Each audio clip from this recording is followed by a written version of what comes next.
Assalamualaikum warahmatullahi wabarakatuh. Halo adik-adik, nama saya Alifa Hilmia. Kali ini saya akan menemani adik-adik semua untuk belajar bersama dalam pembelajaran bahasa Indonesia.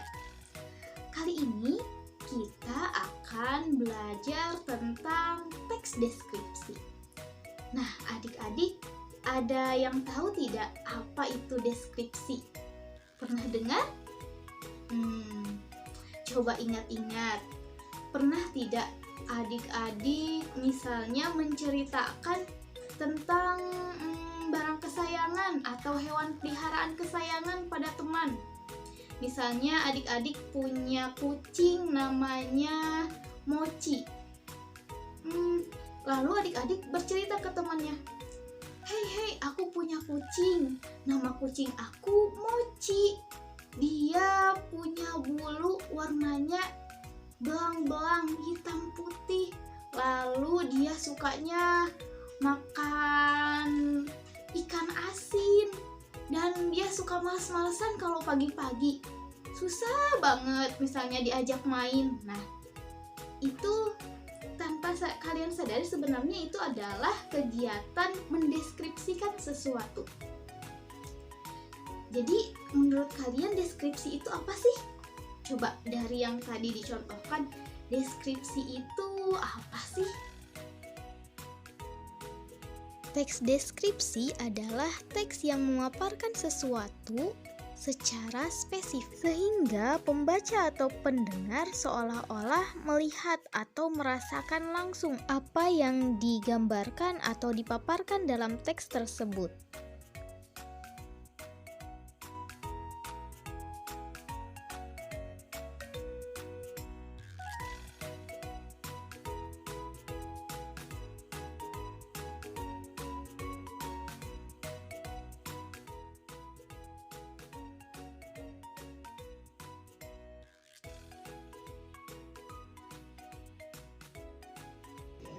Teks deskripsi ini bertujuan untuk menggambarkan suatu objek secara terperinci, sehingga pembaca seolah-olah melihat dan merasakan langsung apa yang dideskripsikan dalam teks tersebut.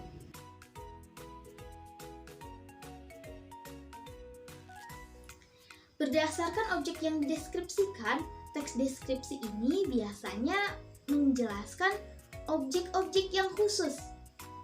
Misalnya seperti tadi, si kucing Mochi. Jadi yang diceritakan itu adalah khusus kucing yang bernama Mochi, bukan kucing yang lain. Kucing Mochi ini mungkin saja memiliki sesuatu atau sifat yang berbeda dengan kucing lainnya. Atau misalnya warisan budaya Candi Borobudur. Jadi yang dijelaskan itu secara khusus warisan budaya Candi Borobudur, bukan secara warisan budaya secara umum, tetapi secara khususnya salah satu warisan budaya itu. Nah, seperti itu ya.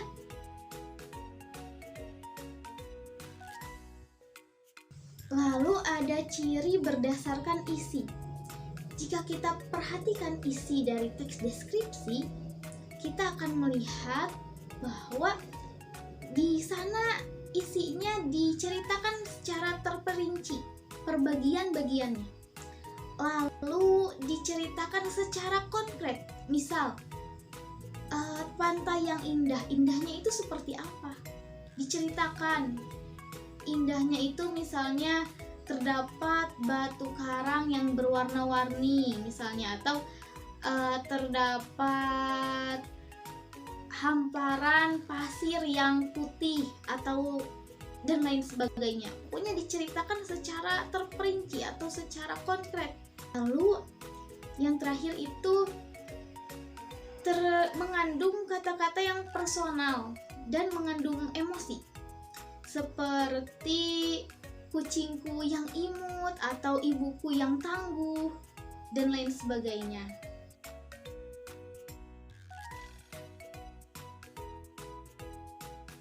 Berdasarkan bentuknya, teks deskripsi dibedakan menjadi dua. Ada teks deskripsi yang berdiri sendiri sebagai teks dan ada teks deskripsi yang menjadi bagian dari teks lain. Yang pertama ada kategori teks deskripsi berdiri sendiri sebagai teks. Teks ini yaitu teks yang memang kita maksudkan untuk dibuat menjadi teks deskripsi. Lalu yang kedua ada teks deskripsi yang menjadi bagian dari teks lain. Ini contohnya jika adik-adik suka baca koran misalnya, suka ada iklan-iklan seperti iklan handphone dan lain-lain misalnya ya. Lalu di sana ada spesifikasinya, seperti RAM-nya berapa, kameranya berapa megapiksel, dan lain-lain lah ya. Nah itu dideskripsikan secara perinci. Tapi deskripsi itu tidak dibuat dengan maksud untuk membuat teks deskripsi, melainkan dibuat untuk menjadi bagian dari teks iklan. Seperti itu. Selanjutnya ada struktur teks. Yang pertama ada identifikasi. Identifikasi atau gambaran umum ini biasanya berisi tentang pernyataan-pernyataan umum tentang objek, misalnya nama, lokasi, sejarah, dan lain-lain. Lalu ada deskripsi bagian. Biasanya di sini berisi rincian bagian-bagian dari objek yang dideskripsikan oleh penulis. Terakhir ada penutup. Biasanya di sini berisi kesan umum penulis terhadap objek yang dideskripsikan.